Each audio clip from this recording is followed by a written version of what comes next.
Salut tout le monde, j'espère que vous allez bien. Aujourd'hui on se retrouve pour la vidéo qui va parler du Superstore Shake Up 2018, on va dire c'est l'équivalent de la draft. J'avais déjà fait cette vidéo pour l'année dernière, je m'étais notamment trompé, notamment pour Jinder Mahal, je vous avais dit que son changement à SmackDown, son transfert à SmackDown n'allait rien lui changer, n'allait rien apporter à sa carrière. Et au final, comme vous avez pu vous en rendre compte, je me suis trompé. Pas qu'un peu. Je préfère également le dire que je tourne cette vidéo en deux fois. Là, actuellement où je parle, je fais cette vidéo en étant mardi soir. Et je ferai donc la partie pour SmackDown mercredi soir. Et donc, normalement, vous aurez cette vidéo jeudi. Au moment où je fais cette vidéo, on va pas se mentir, sauf quelques changements, je trouve quand même que les drafts de Raw sont quand même pas terribles. Enfin bref, on va pas perdre plus de temps que ça, on va rentrer donc dans le vif du sujet. Et donc, je vais vous parler tout simplement de tous les choix qui ont été faits du côté de Raw, les catcheurs donc qui sont arrivés de SmackDown à Raw, et tout simplement je vais donner mon avis par rapport à leur situation. Je tiens d'ailleurs à le préciser, mais je ne vais pas revenir sur Bobby Lashley, le iconic duo, sur Ember Moon, No Way Jose, les Authors of Pain. Voilà, j'en ai parlé dans la vidéo review de Raw et SmackDown la semaine dernière. Et donc, pour commencer ce Superstar Shake-Up du côté de Raw, eh bien, Kurt Angle a choisi Jinder Mahal, l'actuel champion des États-Unis. Drôle de choix, on va pas se mentir. First pick de Raw, c'est quand même Jinder Mahal.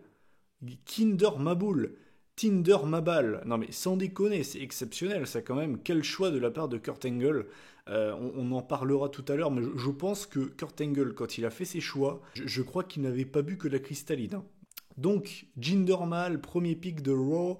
Ce qui est bien, c'est qu'il a perdu son titre pour son premier soir à Raw contre Jeff Hardy. Donc ça fait très plaisir. Jeff Hardy qui devient donc Grand Slam champion. Donc bravo à lui, c'est mérité.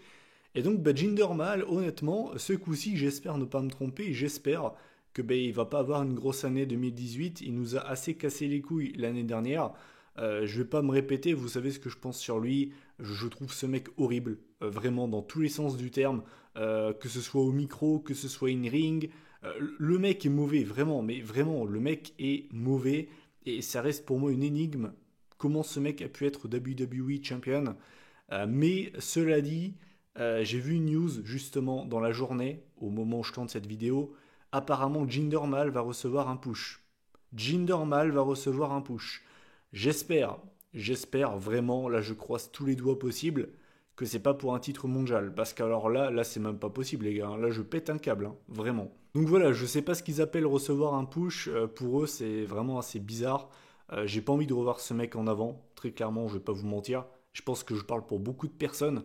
Donc voilà, tout ça pour dire que je suis pas très content de voir ce mec à Raw. Dans tous les cas, voilà, je suis pas content de voir ce gars sur mes écrans tout court. Donc voilà, bienvenue à Raw, Jinder Mahal, bravo. Bienvenue mon gars, je t'accueille avec les bras ouverts. Enfin bref, voilà, je vais pas m'attarder très longtemps sur lui. Je pense que vous connaissez mon avis. Je me suis assez vexé et énervé contre lui l'année dernière. Voilà. Ensuite, le deuxième pick de Kurt Angle, et là, je me suis toujours dit, mais attends, le mec, il a vraiment bu quelque chose, il a vraiment consommé quelque chose d'illégal, je crois, puisque son deuxième pick, c'est le Riot Squad. Sarah Logan, Ruby Riot et Liv Morgan. Waouh! Ah waouh, quel choix incroyable. Très clairement, avec Jinder Mahal et le Riot Squad, Raw ne va être que meilleur. Ah mais là, ça ne peut être que meilleur. Sans déconner, je sais pas ce qu'il a consommé quand il a fait ses choix, le mec. C'est assez incroyable. Tout ça pour dire que voilà, je pense que vous le savez aussi, je suis pas un fan du Riot Squad et de toute façon, je leur vois aucun avenir. Enfin, surtout pour Sarah Logan et Liv Morgan. J'aime bien Ruby Riot. Voilà, j'ai vu ce qu'elle valait à NXT, c'est une bonne catcheuse. Elle l'a également prouvé contre Charlotte à Fastlane cette année. C'est une bonne catcheuse. Je pense qu'honnêtement, vraiment, je pense qu'elle devrait se séparer des deux autres. Pour moi, les deux autres, c'est plus des boulets pour elle plutôt qu'autre chose. Et voilà, je pense que Ruby Riott peut avoir une année plutôt sympa du côté de Raw si elle se détache des deux autres. Mais dans tous les cas, je la vois pas devenir championne de Raw. Malheureusement, voilà, parce que moi c'est une catcheuse que j'aime bien, comme je vous l'ai dit. Mais très clairement, avec Sarah Logan et Liv Morgan, je la vois aller nulle part. Maintenant, je peux me tromper et ils sont totalement capables de me surprendre et de la mettre championne avec soi-disant le Riot Squad qui dominerait la division féminine d'Euro, mais honnêtement, j'ai du mal à y croire. Donc voilà. Ensuite, alors là, c'est déjà mieux, et encore, c'est même pas lui qui l'a choisi, hein, c'est Stephanie McMahon apparemment. En tout cas, c'est ce qu'ils ont dit. Puisque donc les prochains catcheurs draftés à Raw, eh bien c'est Kevin Owens et Sami Zayn. Donc c'est cool, voilà, c'est cool. J'aurais peut-être préféré voir seulement genre l'un des deux à Raw et l'un des deux à SmackDown, pas les avoir ensemble dans le même show, voilà. Mais c'est cool, voilà, Sami Zayn et Kevin Owens. Maintenant, est-ce que je les vois devenir champion du monde? Non, très clairement pas.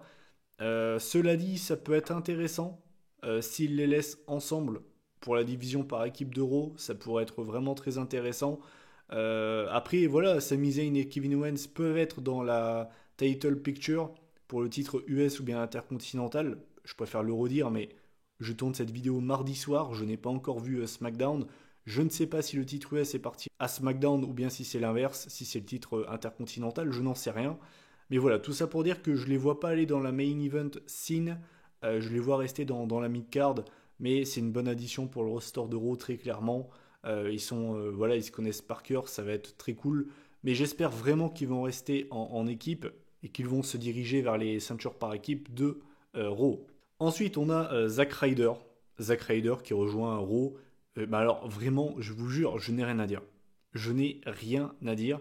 Suffit de voir l'année qu'il a eue à SmackDown, sans déconner. Je ne le vois pas redécoller à Raw. Je vois pas sa carrière redécoller. Vraiment, je vois pas comment tu peux relancer ce mec. Il est à la WWE depuis très très longtemps, Zack Ryder. Et voilà, il est très mal utilisé. Ça fait très longtemps, c'est pas nouveau. Et c'est dommage, voilà. Très clairement, à un moment donné, je pense qu'ils auraient pu en tirer quelque chose de ce mec. Mais là maintenant, c'est trop tard, donc j'en pense pas grand chose en fait. Ensuite, on a Breezango, Fandango et Tyler Breeze, donc les Fashion Police qui rejoignent Raw et qui ont battu The Bar pour leur premier soir. Euh, c'est toujours pareil. Moi, de base, j'aime bien les deux. Voilà, j'aime bien Fandango. Je trouve que c'est un catcheur qui est pas mal sous-coté. Tyler Breeze, c'est pareil. J'aimais vraiment bien ce qu'il proposait à NXT. Euh, à la base, moi j'étais fan des Fashion Files, des Fashion Police, sauf que bah, le problème c'est qu'ils ont fait ça toute l'année. C'est-à-dire qu'à un moment donné, c'était les mecs les plus over de SmackDown Live. Ils ont notamment eu à un moment donné un match pour les titres par équipe contre les Usos. Je crois que c'était à Backlash. Euh, ils m'avaient tué de rire. J'étais mort de rire. Et je pense qu'à ce moment-là, ils ont loupé le coche. Et les mecs étaient vraiment très over. Ils auraient pu être champion par équipe, vraiment. Et les mecs, ils ont passé leur année à faire des segments qui ne me faisaient plus rire du tout au passage. Et voilà, si c'est pour les avoir ramenés à Raw et faire la même chose, ça sert à rien. Vraiment, ça ne sert à rien. Tu peux les mettre à Raw, à SmackDown, à NXT. Si les gars font la même chose, ça va rien changer. Vous voyez ce que je veux dire? Donc, j'attends de voir. Vraiment pour eux, j'attends de voir. Mais j'attends de voir ce qu'ils vont en faire. Mais malheureusement, je ne pense pas qu'ils vont devenir champions et relancer leur carrière. Et c'est bien dommage. Encore une fois, c'est bien dommage. Mais très clairement, voilà, je vois pas vraiment comment tu peux les relancer si toute l'année les gars font des segments en backstage. Donc c'est un petit peu compliqué. Ensuite, on a Natalia. Natalia donc qui part du côté de Raw. Natalia que j'ai trouvé insupportable ces derniers mois du côté de SmackDown. De base, je l'aime bien, hein, mais je l'ai trouvée insupportable. En heel, elle est juste mauvaise. Vraiment, je pose les bases hein, maintenant. Natalia en heel, ça va pas. Vraiment, Natalia, elle est faite pour être face. Je dis pas que c'est la plus grande face de tous les temps, attention, hein, mais ce que je veux dire par là, c'est elle est faite pour être face. Dans la vie de tous les jours, cette meuf, c'est un amour, ça se voit. Elle a quand même consacré un compte Instagram à son chat. Vous voyez ce que je veux dire? La meuf est trop gentille. Mettez-la pas heel. En heel, ça ne marche pas. Elle est juste mauvaise en plus de ça. Vraiment. Donc, Natalia, je pense pas qu'elle sera championne du côté de Raw. Je pense qu'elle a été draftée à Raw pour mettre en avant les jeunes talents. c'est une ancienne, hein, Natalia, c'est un petit peu, elle fait partie des fondations. Euh, voilà, donc de toute façon, elle est là pour mettre en avant les jeunes talents et je la vois pas devenir championne.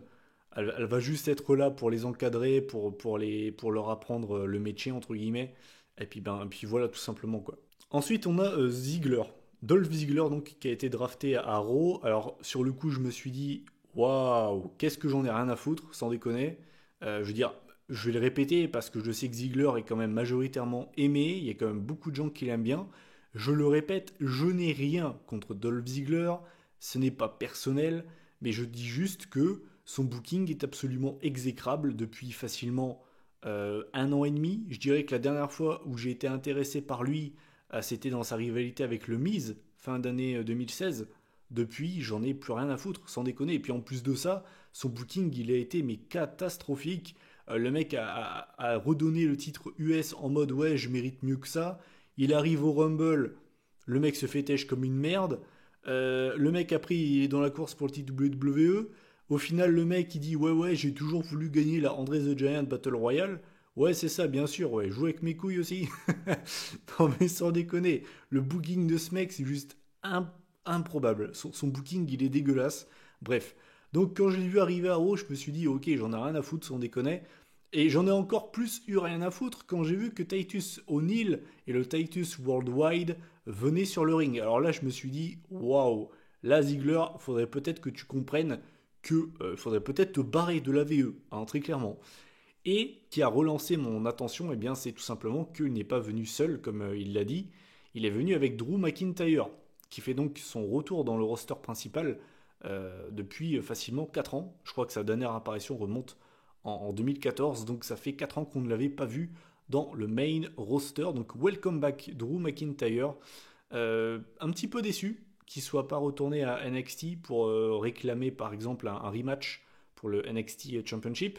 J'aurais bien aimé voir un Drew McIntyre contre Aleister Black, par exemple. Ça aurait vraiment pu être super cool.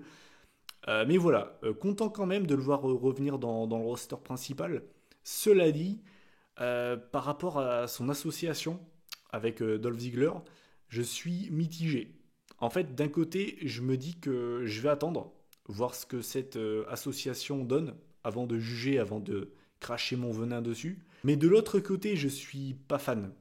Parce que pour moi, McIntyre aurait dû revenir seul. Déjà, moi, je vous le dis, si ça avait été moi, Vince McMahon, j'aurais envoyé Drew McIntyre en solo à SmackDown en tant que face, mais vraiment seul. Je l'aurais certainement pas mis en équipe, quoi.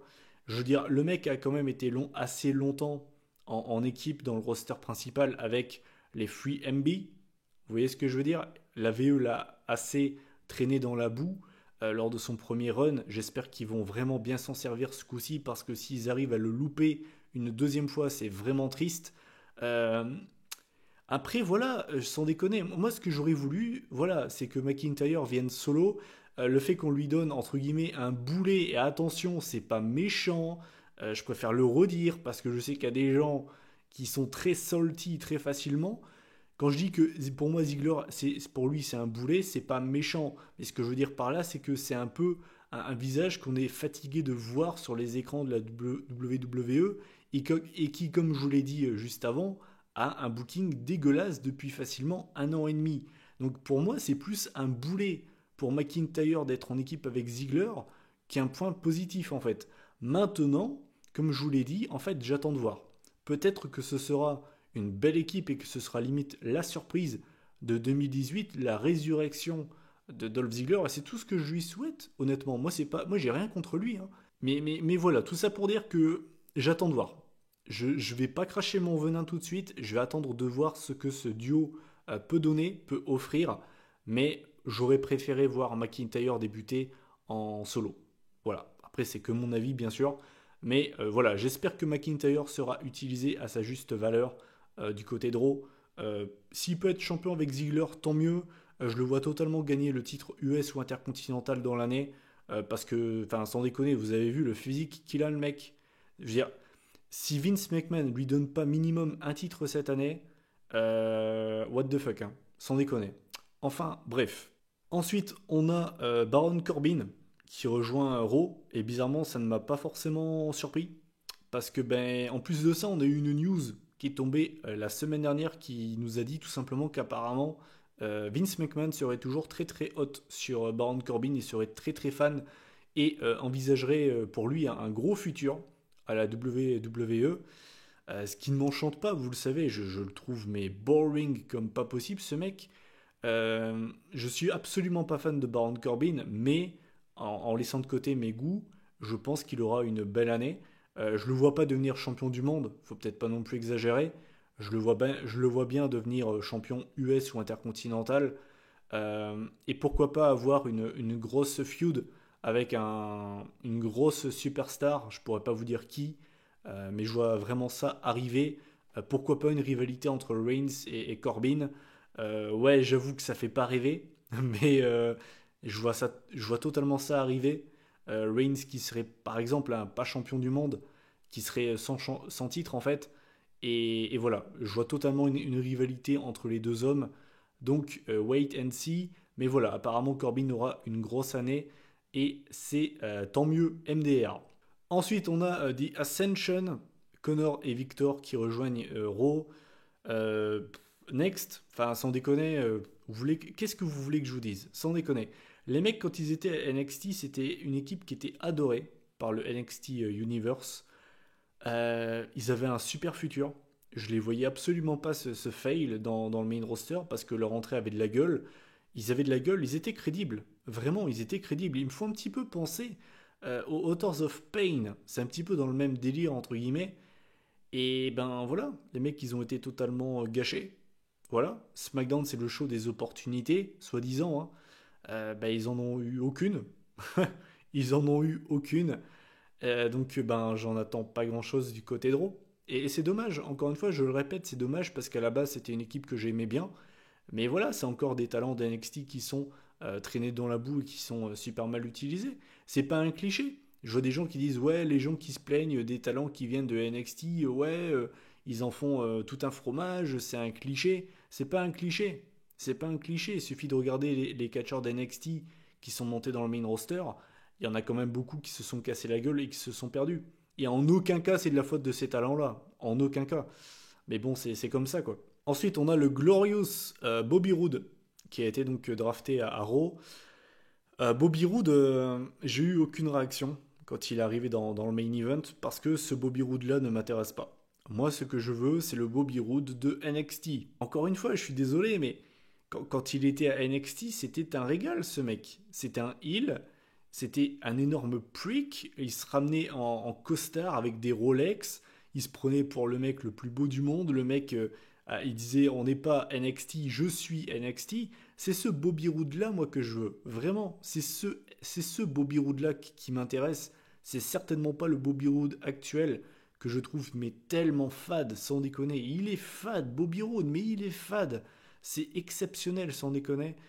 Moi qui disais dans mes vidéos dans le passé que je ne voyais pas la WWE le louper, ben franchement, putain, ouais, c'est chaud, hein. Franchement, c'est chaud, il est vraiment, vraiment fade. Donc voilà, c'est tout ce que j'espère. J'espère vraiment le voir tourner heel dans le futur, parce que actuellement, je n'en peux plus. Ensuite, en 17ème, ah bah là, c'est mon poteau, c'est Mojo. Mojo Grolet, Mojo Rawley. Ah bah là, c'est le pompon sur la Garonne. Non mais, je vous l'ai dit, hein, Kurt Angle, il nous a ramené le gratin du catch. C'est le gratin du catch. Avec des piments d'Espelette.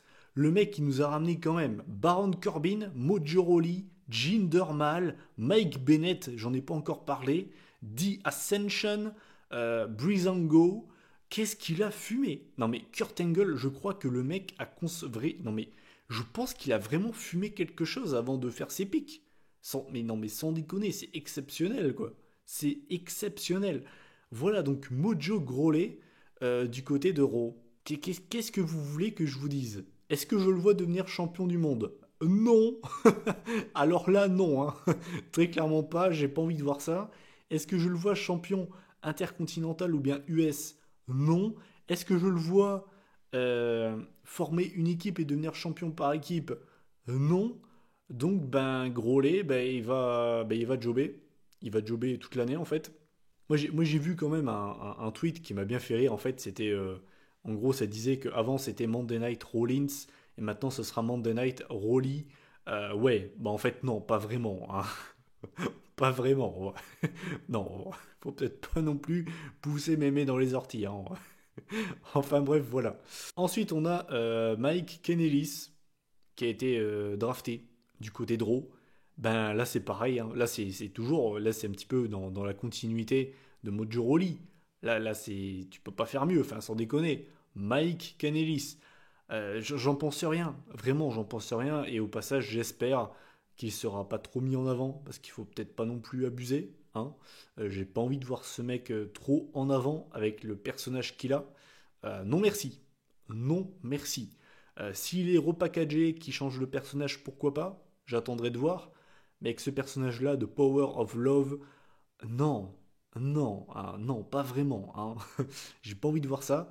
Et enfin, le dernier catcheur qui a été drafté du côté de Raw, c'est Chad Gable, donc qui est séparé de Shelton Benjamin. Dommage, c'est une équipe que je trouvais bien et c'est dommage qu'ils aient pas été champions par équipe.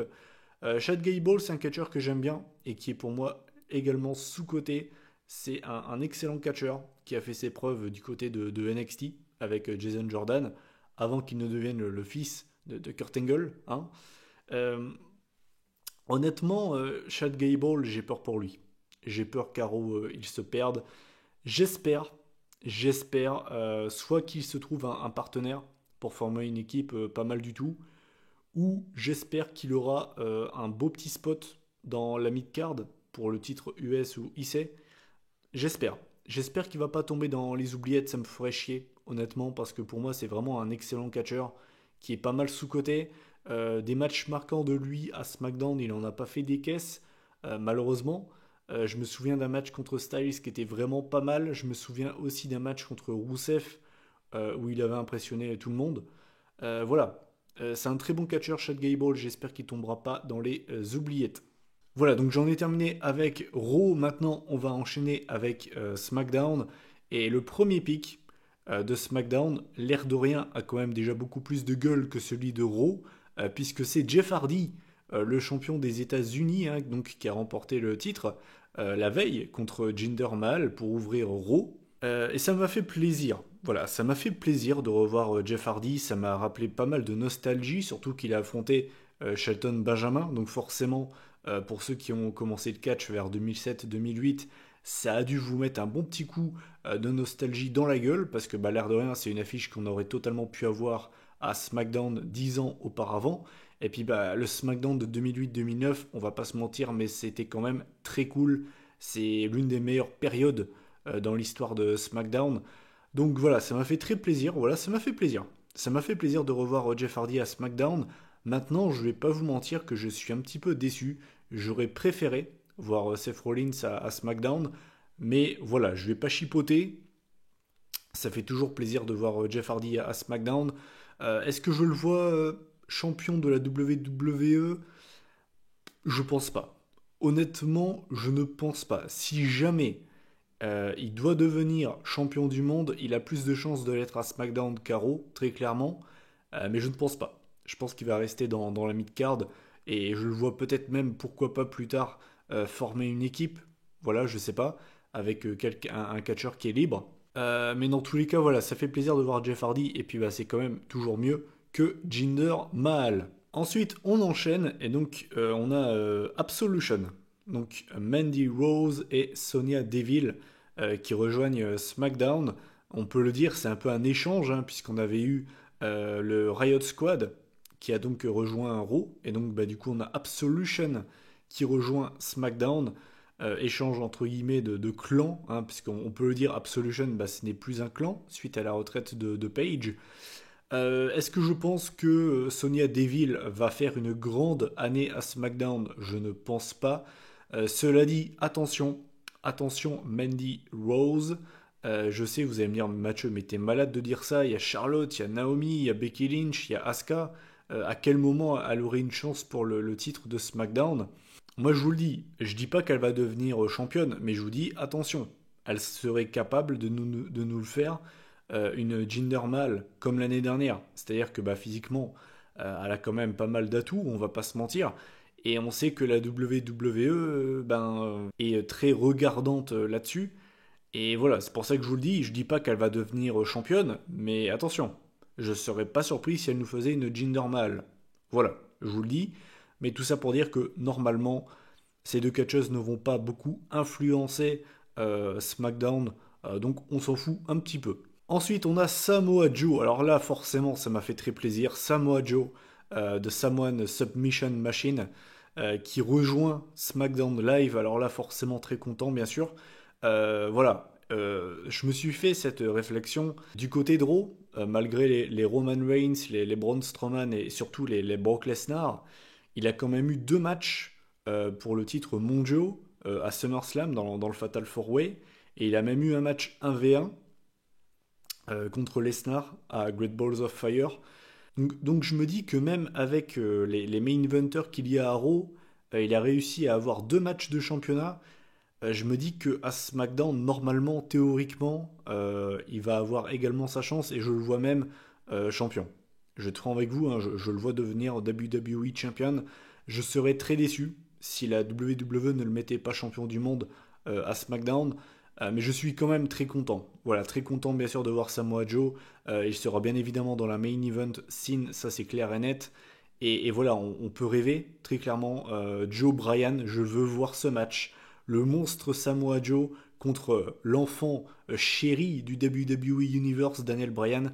Je veux voir ça. Vraiment, je veux voir ce match. Également Joe contre Styles. Voilà, je sais que ils se sont affrontés plein de fois à la TNA. Ils se sont jamais affrontés à la WWE. C'est un match que j'ai quand même pas mal envie de voir. Donc voilà, c'est un petit peu vraiment les 2 matchs que j'ai envie de voir en priorité avec Samoa Joe. Mais voilà, très très content de ce move. On peut le dire que SmackDown a trouvé un renfort de poids. Ensuite, alors là très clairement, alors là on passe du tout au tout. Alors là c'est les montagnes russes, puisque là je vais parler de Big Cass. Alors ça c'était clair et net qu'il allait bientôt revenir, on le savait. Et du coup, eh bien, il a rejoint SmackDown. Alors, c'est pas forcément pour me faire plaisir, vous le savez. Big Cass, je le trouve absolument horrible. Genre, mais vraiment, je le mets dans le top 3, je crois, des catcheurs que je déteste le plus à la WWE. Vraiment, je le trouve horrible, vraiment. Il y en a beaucoup qui aiment pas sa musique. Je dirais limite que c'est le truc le moins pourri chez lui. Je dis pas que sa musique est géniale, mais je la trouve passable. Ce qui, par contre, fait tâche avec Big Cass, c'est son in-ring, bien sûr. Son niveau au micro, je le trouve pas terrible. Et surtout, son charisme. Je le trouve, mais alors, mais zéro. En charisme, je lui trouve rien. Mais vraiment, le mec, je le trouve, le mec, c'est une asperge. Le mec, c'est une plante verte. Pour moi, il n'a aucun charisme. Euh, voilà. Donc, forcément, pas content de voir Big Cascouille à SmackDown. Il m'avait pas manqué. Je vais pas lui souhaiter de se reblesser parce que ça se fait pas. S'il pouvait se barrer comme Enzo Amore, personnellement, ça me dérangerait vraiment pas. Mais genre, mais vraiment, vraiment pas. Et surtout, je vous le dis, j'espère me tromper. Je sens que Big Cass, ça va être le Jinder Mahal de SmackDown en 2018. Je le sens, mais venir mais gros comme une maison. Vous allez voir, on en reparlera. Malheureusement, j'ai peur qu'il ait une grosse mise en avant du côté de SmackDown. Et j'espère me tromper, bien sûr, parce que je le trouve catastrophique, ce mec. Donc voilà, si on devait trouver un point noir dans le shake-up de SmackDown, ce serait ce mec. Donc voilà. Ensuite, alors là, bah, très bon choix. Je l'avais pronostiqué, j'en étais persuadé. Asuka. Asuka rejoint le roster de SmackDown, donc grosse addition pour la division féminine de SmackDown. C'est vraiment une grosse tête d'affiche qui rejoint SmackDown. On peut du coup avoir des Asuka Naomi, ce qui pourrait être vraiment pas mal. Asuka contre Becky Lynch, Asuka contre Charlotte, la revanche. J'ai envie de revoir ce match-là, ce coup-ci avec le temps nécessaire, c'est-à-dire un bon gros 20 minutes. Je pense qu'elles sont totalement capables de nous le faire. Pourquoi pas à SummerSlam par exemple, ou bien peut-être même plus tard dans l'année, j'en sais rien. Mais c'est un match que j'ai envie de revoir avec ce coup-ci le temps nécessaire. Donc bah forcément, welcome to SmackDown Live Asuka, je suis assez content. Ensuite, on a le club, donc Carl Anderson et Luke Gallows qui rejoignent SmackDown Live. J'allais dire que ça pouvait être bien pour eux, ça pouvait les relancer avant de connaître hein, le shake-up, c'est limite pour moi, c'était un bon move pour eux. Quand tu vois la division par équipe de SmackDown, en fait, je me dis que c'était limite. En fait, ils auraient dû rester à Raw, sans déconner. Euh, voilà, alors attention, je suis pas le plus grand fan du club, mais très clairement, là, ça pue du cul pour eux. Honnêtement, s'ils arrivent à se relancer et à être champion par équipe de SmackDown avec le roster qu'il y a, ben franchement, respect. Mais vraiment, là, je sens qu'ils vont passer une année compliquée du côté de SmackDown. Et voilà, franchement, c'est assez incroyable parce qu'avant le shake-up, je vous aurais dit que ce serait bien pour eux d'aller à SmackDown. Mais là, pour le coup, quand tu vois la division par équipe de SmackDown, bah, en fait, ils auraient dû rester à Raw. Donc, c'est vraiment pas de peau pour eux, sans déconner. Donc voilà, après, je peux me tromper, hein, je peux me tromper. Mais honnêtement, c'est vrai que ça me paraît quand même assez compliqué pour eux. Ensuite, on a The Bar, donc Cesaro et Sheamus qui rejoignent SmackDown Live. À moitié surpris. Voilà, très clairement, ben c'est là aussi c'est une énorme équipe hein, qui rejoint le show bleu. Très clairement, la division par équipe de SmackDown, c'est quand même un truc de malade mental, sans déconner. Et très clairement, on va avoir un nombre de matchs phénoménal, de qualité impressionnante du côté de SmackDown pour les titres par équipe. C'est assez exceptionnel, sans déconner. La division par équipe de SmackDown, je crois que c'est la première fois que je vois ça. Le niveau est, le niveau est absolument incroyable, sans déconner. Donc ben, ça me fait plaisir de voir Cesaro et Sheamus à SmackDown. Maintenant, je vais pas vous mentir, j'espère les voir se séparer dans l'avenir en fait, parce que je pense qu'on a fait le tour de The Bar. Je dis pas que c'est des mauvais catchers what, j'aime bien leur alliance, il y a pas de problème. Mais voilà, je pense, moi j'aimerais bien voir Cesaro et Sheamus se séparer. Ça pourrait donner deux très bons euh, mid-carder pour SmackDown, voire peut-être même main eventer s'ils ont envie de craquer leur slip et de enfin mettre en avant Cesaro. Donc voilà, c'est ce que j'espère pour The Bar. J'espère les voir ensemble un petit moment avant de se séparer tous les deux. Donc voilà. Ensuite, alors là, c'est, j'allais dire, le deuxième point noir de SmackDown, mais c'est plus en fait Osef. Voilà, très clairement, Osef, R-Truth rejoint SmackDown Live. Voilà, est-ce que vous pensez vraiment que R-Truth va être l'un des highlights de SmackDown en 2018? Je pense pas, on va pas se mentir, le mec il a quel âge? Il doit avoir facilement 46-47 ans, il est plus que vers la fin de sa carrière. On le voit presque plus sur les écrans, donc voilà quoi. Je veux dire, est-ce que je suis fan de R-Truth? Non, à chaque fois que je le vois sur ma télé, j'ai envie d'éteindre ma télé, mais très clairement, je m'en fous un peu, parce que je sais très bien qu'on ne le verra presque pas dans l'année. Enfin, normalement, j'espère, hein, franchement, j'espère vraiment. Donc voilà quoi. Ensuite, on a le Miz, l'ancien champion intercontinental qui rejoint SmackDown. Donc là, ça me fait plaisir. Retrouver le Miz à SmackDown, ça me fait vraiment plaisir. Parce que bah, c'est là où le mec a fait la meilleure année de sa carrière, selon moi. En 2016, le mec a fait une année absolument fantastique. C'était limite le highlight de SmackDown chaque semaine. Et retrouver le Miz à SmackDown, ça me fait forcément plaisir. J'espère sincèrement, et je le dis sincèrement, j'espère vraiment que le Miz gagnera le WWE Championship cette année. J'ai vraiment envie de voir ça. Voilà, le mec, quand il était champion WWE, c'était en 2011, il n'était pas au niveau qu'il est actuellement. J'ai envie de voir ça. Miz WWE Champion en 2018, j'ai vraiment envie de voir ça. Et dans le pire des cas, s'il gagne le titre US, ça me fera entre guillemets plaisir aussi, parce que bah, l'air de rien, il n'a pas eu ce titre depuis très très très très très longtemps. Et l'autre point positif, c'est que au final, même si j'aurais préféré voir Rollins à SmackDown, ce qui est bien, c'est qu'on va pas voir le Miz avec le titre intercontinental. Il va enfin être séparé de ce titre, parce que bah, l'air de rien, le mec était limite collé à ce titre depuis facilement 4 ans. Et c'est vrai que même si j'aime bien le Miz, ça devenait quand même assez chiant. Donc c'est cool. Voilà, je suis vraiment très fan de ce move. Je suis impatient de voir ce que va donner l'année du Miz du côté de SmackDown. Et puis je suis bien évidemment très impatient de voir bah, la rivalité entre Daniel Bryan et le Miz. Ça risque d'être quand même très très très bueno. Donc assez impatient de voir ce qu'il va nous réserver. Et enfin, les deux derniers picks de SmackDown Live. Alors celui-là, très content. Je suis totalement fan de ce duo puisqu'on a Andrade Cien Almas et Zelina Vega qui rejoignent SmackDown Live.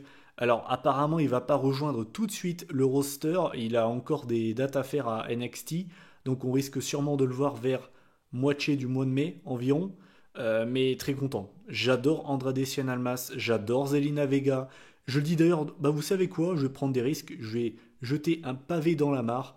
Vous pouvez ne pas être d'accord avec moi, il n'y a pas de souci. Pour moi, Zelina Vega est meilleure que Polyman.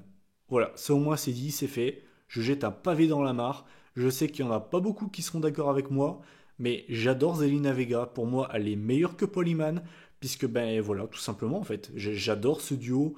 Je trouve qu'elle très clairement, c'est grâce à elle que bah, Andrade Cien Almas 2-1 a été NXT Champion. C'est grâce à elle s'il est encore à la WWE. C'est grâce à elle s'il est monté dans le main roster. La meuf a donné une seconde vie à sa carrière très clairement parce que avant j'ai envie de vous dire, quand Andrade Cien Almas avait débuté à NXT, c'était un face totalement fade. En plus de ça, il parlait pas très bien anglais. Du coup, pour comment dire, créer des liens avec les fans, c'était un peu compliqué.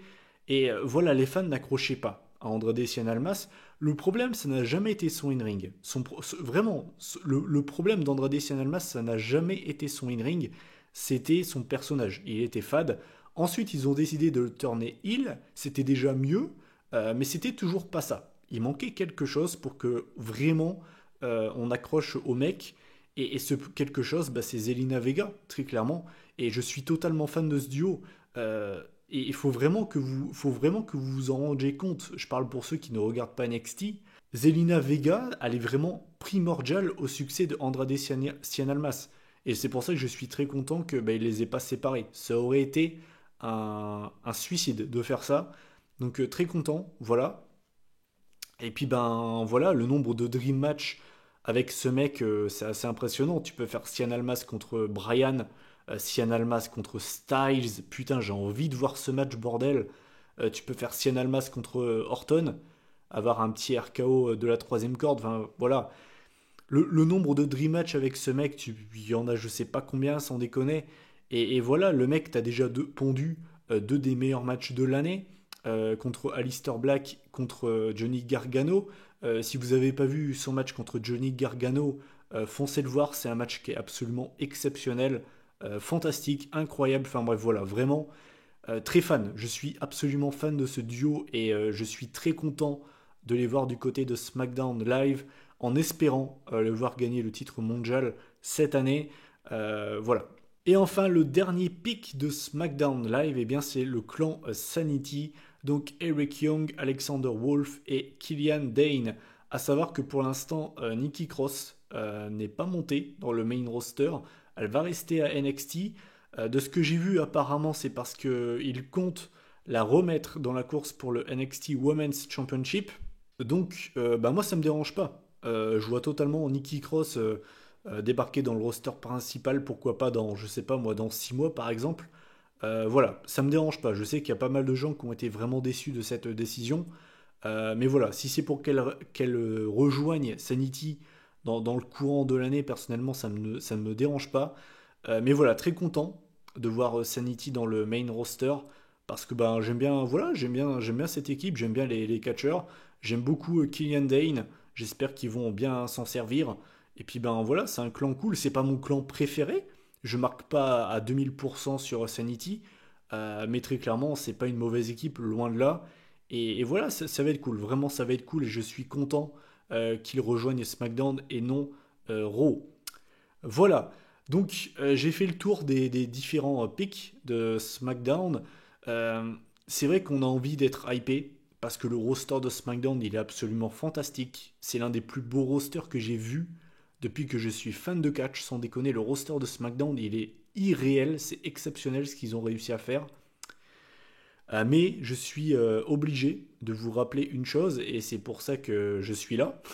Je vais vous faire un petit peu retomber sur Terre, redescendre sur Terre. N'oubliez pas que c'est le Road Dogg qui écrit SmackDown, que c'est le Head Writers de SmackDown Live depuis environ un an et demi, que c'est pour ça que SmackDown Live n'est plus que l'ombre de lui-même comparé à la deuxième partie de 2016, que c'est grâce à ce mec qu'on a eu la rivalité entre Kinder Mahmood et Randy Orton pendant 3 mois, qu'on a eu le retour du Punjabi Prison Match, qu'on a eu le retour du Great Khali. Donc c'est pour ça. Le roster est magnifique, mais le mec qui s'en charge, beaucoup moins. Donc du coup, c'est pour ça. En fait, c'est très bizarre. J'ai un sentiment forcément de joie, parce que le roster, il est exceptionnel. Et j'ai un sentiment de peine, de doute en fait. Et normalement, je devrais pas l'avoir parce que le roster il est phénoménal. Mais avec ce guignol à la tête de SmackDown, c'est un peu compliqué en fait. Et je vais reprendre ce que j'ai dit sur Twitter. Tu peux donner une Ferrari à un gamin de 8 ans, il n'arrivera pas à la faire démarrer. Bah là, c'est un petit peu pareil. Vous voyez ce que je veux dire? Donc, c'est pour ça. Mais très clairement, voilà. Si vous me demandez quel roster a gagné ce Superstar Shake-Up, bah, très clairement, c'est SmackDown. Pendant que Kurt Angle est en train de se bourrer la gueule avec des bouteilles de vodka, Paige, elle est en train de siroter un petit thé à la menthe, tranquillou. Très clairement, la meuf, elle avait les idées au clair, contrairement à Kurt Angle. Je ne sais pas ce qu'il a branlé, mais c'est chaud, quoi. Pour moi, les pics de rose sont dégueulasses. Mais vraiment, mais dégueulasses, sans déconner. Hein. Ils ont craqué leur slip, les mecs. Et pour ce qui est donc maintenant de donner mon avis plus en détail, je trouve que limite le roster de SmackDown il est trop beau et surtout j'ai été un petit peu déçu de certains choix. Par exemple, moi je trouve que du côté des équipes c'est totalement déséquilibré. Il y a quand même dans la même division, hein, on a quand même Sanity, le club, New Day, Uso, Bludgeon Brothers, The Bar. C'est quoi cette division par équipe de malade mental? Sans déconner, moi ce que j'aurais fait, c'est que j'aurais envoyé les Usos ou le New Day, l'une des deux équipes, à Raw. J'aurais envoyé Revival à SmackDown avec par exemple le club, quoi. T'aurais rajouté genre Sanity. Mais moi en fait, je trouve que vraiment c'est totalement déséquilibré. Et pour ce qui est de la division féminine, j'aurais également fait des modifications. J'aurais envoyé Charlotte à Raw avec par exemple Naomi. J'aurais envoyé genre Sasha Banks et pourquoi pas Bailey du côté de SmackDown. C'est ce que j'aurais fait. Voilà. Après, je peux me tromper. Voilà. Après, c'est totalement personnel. Mais je trouve qu'il y a des choix qui sont un petit peu bizarres. Pareil, j'aurais sûrement envoyé Finn Balor du côté de SmackDown. J'aurais envoyé Randy Orton du côté de Raw. Voilà, c'est ce que j'aurais fait. Je suis pas booker, je suis un simple petit YouTuber qui parle de catch. Mais c'est vrai que, voilà, je trouve qu'il y a certains choix qui sont un petit peu bizarres. Et très clairement, Raw s'est fait pisser dessus. Mais genre, mais c'est assez impressionnant. Et j'ai un petit peu du mal à comprendre ce choix, surtout que ben, c'est le show numéro un. C'est le show numéro un, Vince McMahon l'a toujours dit. Et très clairement, là, ils se sont fait pisser dessus. Donc, ben voilà, faut voir ce que ça va donner. Sur le papier, SmackDown donne beaucoup plus envie que Raw, mais c'est toujours pareil. Ce qui compte, c'est le booking. Et ça, bah, ça c'est indépendant des talents. Donc, bah, écoutez, on verra bien, mais en tout cas, très clairement, s'il y a bien un roster qui part avec un gros avantage, c'est celui de SmackDown Live. Voilà, bah écoutez, cette vidéo sur le Superstar Shake-Up est terminée, elle a été assez longue. L'air de rien, il y a quand même eu beaucoup de transferts, donc bah, c'est normal que ça prenne autant de temps. J'attends de connaître votre avis sur ce Superstar Shake-Up. Est-ce qu'il y a des changements de brand pour certains catcheurs qui vous ont déçu? Qu'est-ce que vous auriez fait? Voilà, est-ce que vous aussi vous trouvez que la division par équipe de SmackDown est totalement déséquilibrée avec celle de Raw? Genre, il n'y a même pas de match sans déconner. Et puis ben voilà. N'hésitez pas donc à réagir en commentaire, à liker cette vidéo pour le soutien, ça fait toujours plaisir, à partager la vidéo pour qu'il y ait un maximum de personnes qui la voient. La prochaine vidéo que vous aurez sur cette chaîne, c'est très probablement la vidéo pronostic du Greatest Royal Rumble, donc la semaine prochaine. À la base, je comptais pas en faire une, mais quand j'ai dit que j'allais pas en faire une, j'ai reçu plein de commentaires en me demandant si j'allais en faire une. Donc bah, du coup, je vais en faire une. Voilà, donc vous l'aurez très certainement mercredi, je pense. Et puis ben voilà, tout simplement, si je ne sors pas de vidéo avant ça, ben, je vous souhaite une bonne fin de semaine, un bon week-end à vous. Et puis ben, on se retrouve la semaine prochaine pour le Greatest Royal Rumble en direct d'Arabie Saoudite. Puis ben voilà, d'ici là, prenez soin de vous. Salut tout le monde.